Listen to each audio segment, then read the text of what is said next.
बिस्मिल्लाहिर्रहमानिर्रहीम। अस्सलाम वालेकुम डियर स्टूडेंट्स। बच्चे, आज हमारा फर्स्ट ईयर का नेक्स्ट लेक्चर है। पिछले लेक्चर्स में हमने थर्ड चैप्टर की जितनी भी बेसिक डेफिनेशंस हैं और वेलोसिटी टाइम ग्राफ है उसको हमने स्टडी किया।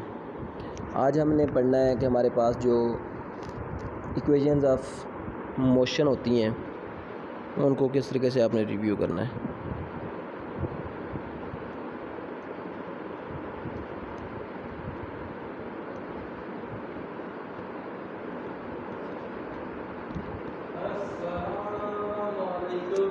इक्वेशंस ऑफ मोशन किस तरीके से आपके पास होती हैं। इक्वेशंस ऑफ मोशन आप पढ़ चुके हैं पहले, स्कूल लेवल पे आपने पढ़ा था कि आपके पास इक्वेशंस ऑफ मोशन क्या होती हैं और किस तरीके से आप इनका रिलेशन ड्राइव करते हैं। तो बेसिकली आपने 3 इक्वेशंस वहाँ पे पढ़ी थी।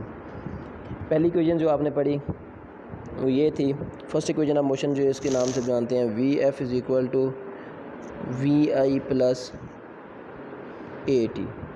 सेकेंड इक्वेशन जो आपने पढ़ी थी वो आपके पास क्या थी, S is equal to V I T plus 1/2 A T square. और जो थर्ड इक्वेशन आपने पढ़ी थी वो थी 2as is equal to V F square minus V I square. वहाँ आपने इसकी डेरिवेशन भी कंप्लीट की, हर सब चीज़ें आपने वहाँ पे पढ़ी थी। तो ये आपके पास इक्वेशन है। एक यहाँ पे आपके पास एक एक्स्ट्रा इक्वेशन है जो एवरेज के लिहाज से डिस्टेंस है, तो फाइनल प्लस इनिशियल, इन दोनों की एवरेज लें और टाइम से मल्टीप्लाई करवा दें। ये बेसिकली वो इक्वेशन है S is equal to V T वाली। ये आपके पास इक्वेशन, ये आपके पास चंद इक्वेशन है मोशन की जो बताती हैं। अब हर इक्वेशन देखें, 5 इक्वेशन मैंने यहाँ लिखी हैं। तो 5 इक्वेशन में देखें या तो वेलोसिटी है या एक्सेलरेशन है या डिस्टेंस है, यही आपके पास चीज़, या टाइम है। ये आपके पास चीज़ है, 4 चीज़ें, इसके अलावा कोई और चीज़ नहीं है, यहाँ पे कोई नई चीज़ नहीं है। तो ये आपके पास बेसिकली आपके पास रिव्यू हमने किया इक्वेशंस ऑफ मोशन का। उसके बाद नेक्स्ट आपके पास जो है वो ये है Newton's laws of motion. Important है, मैट्रिक लेवल तक आप इसको अच्छे तरीके से स्टडी कर चुके हैं, ड्राइव भी कर चुके हैं। Newton's law of motion,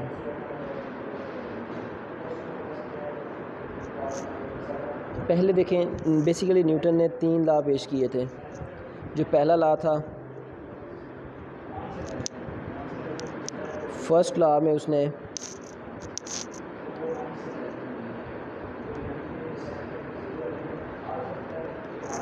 first law जो आपके पास है वो ये है कि आप पढ़ चुके हैं कि फर्स्ट लॉ क्या होता है। फर्स्ट लॉ ये होता है कि जब जिस हालत में कोई ऑब्जेक्ट पड़ा हुआ है उसी हालत में रहेगा, कब तक, जब तक कोई उस पर एक्सटर्नल फोर्स ना लगे। जब तक उस पर कोई एक्सटर्नल फोर्स अप्लाई ना हो देन वो क्या रहेगा, उसी हालत में रहेगा जिस हालत में वो पड़ा हुआ है। The object remains in its state rest और motion until we apply an external force on it। ये आपके पास फर्स्ट इक्वेशन है, फर्स्ट लॉ ऑफ मोशन की डेफिनेशन थी कि every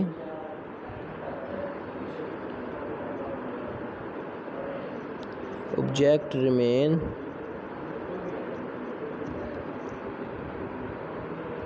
it's state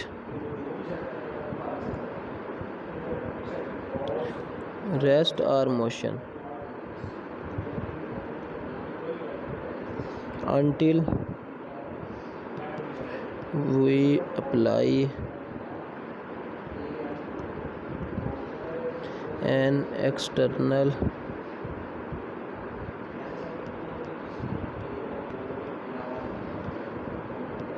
on it, जब तक हम उस पर कोई एक्सटर्नल फोर्स अप्लाई ना करें।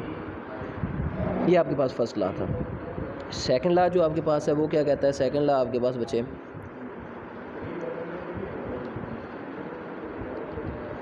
सेकंड लॉ भी वही जो आपने 9th में पढ़ा था कि जब कोई ऑब्जेक्ट, किसी ऑब्जेक्ट पे कोई फोर्स अप्लाई की जाती है तो उसमें एक एक्सेलरेशन पैदा होता है जो फोर्स के डायरेक्टली प्रोपोर्शनल और मास के इन्वर्सली प्रोपोर्शनल होता है। तो उसकी मैथमेटिकली फॉर्म हमने क्या बनाई, F is equal to M में बनाई। और इसी के अगेंस्ट आपके पास जो थर्ड लॉ था,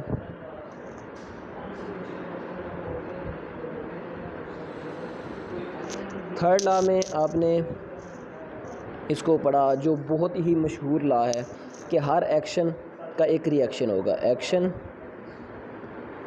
देन रिएक्शन। इस यूनिवर्स का भी कानून है कि हर एक्शन का क्या होता है, एक रिएक्शन होता है। अगर आप एक्शन करेंगे तो उसके बदले में आपको क्या मिलेगा, उसका रिएक्शन ज़रूर मिलेगा। तो ये आपके पास हर एक्शन के साथ उसका क्या होता है, एक रिएक्शन होता है। Every action has a reaction equal in magnitude but opposite in direction, this is known as Newton third law of motion. तो ये आपके पास न्यूटन के तीनों लॉ थे, और आज हमने न्यूटन के तीनों लॉज, और दूसरे नंबर पे हमने ये इक्वेशंस ऑफ मोशन जो बेसिकली हमने पढ़ी है सारी, उन सबको हमने गो थ्रू किया। तो ये हमारा बेसिकली आज का टॉपिक था। उम्मीद है कि आई होप कि आपको ये समझ अच्छी तरीके से आया होगा। बस हमने सिर्फ इनको गो थ्रू किया है। अगर कोई प्रॉब्लम हो तो आप कमेंट्स करके मुझे बता सकते हैं, अदरवाइज़ मेरे साथ रब्ता कर सकते हैं अगर कोई प्रॉब्लम हो तो। अल्लाह हाफ़िज़, जज़ाकल्लाह।